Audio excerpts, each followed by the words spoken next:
Hello అండి. నమస్తే. నేను త్రివేణిని. ఈరోజు నేను మటన్ కర్రీ ఎలా చేయాలో ఈ వీడియోలో చూద్దాము. ముందుగా ఇది నేను తీసుకున్న మటన్ అనేది 2 ఎల్‌బీ అంటే నియర్లీ 1 కేజీ ఉంటుందండి. ముందుగా మటన్ ముక్కల్ని నీట్‌గా పసుపు నిమ్మకాయ రసంతో వాష్ చేసేసుకొని ప్రెషర్ కుక్కర్‌లో వేసేసుకొని దానిలోకి ఉప్పు, పసుపు అల్లం వెల్లుల్లి పేస్ట్ వేసేసుకొని ఆ ముక్కలన్నీ కలుపుకొని ఒక గ్లాస్ వాటర్ పోసుకొని పొయ్యి మీద పెడతాం. కుక్కర్ 3 విజిల్స్ వచ్చే వరకు ఉంచేసుకుని స్టవ్ ఆఫ్ చేసేయాలి.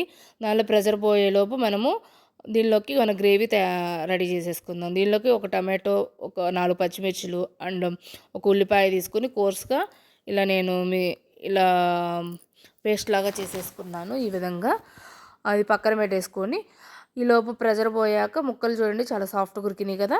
ఆ ముక్కలు పక్కన పెట్టేసుకుని గిన్నె వేరే గిన్నె తీసేసుకుని దానిలోకి ఆయిల్ వేసేసుకొని బిర్యానీ స్పైసెస్ అన్నీ యాడ్ చేసేసుకుని దానిలో మనము రెడీ చేసి పెట్టుకున్న పేస్ట్ను కూడా వేసేసి దానిలో ఇంకొక స్పూను అల్లం వెల్లుల్లి పేస్ట్, కొంచెం పసుపు వేసేసుకొని అవి పచ్చివాసన పోయే వరకు మనము కుక్ చేసుకోవాలన్నమాట.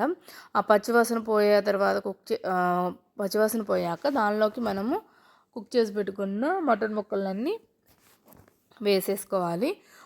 ఓన్లీ మటన్ ముక్కల వరకు వేసుకోండి వితౌట్ వాటర్.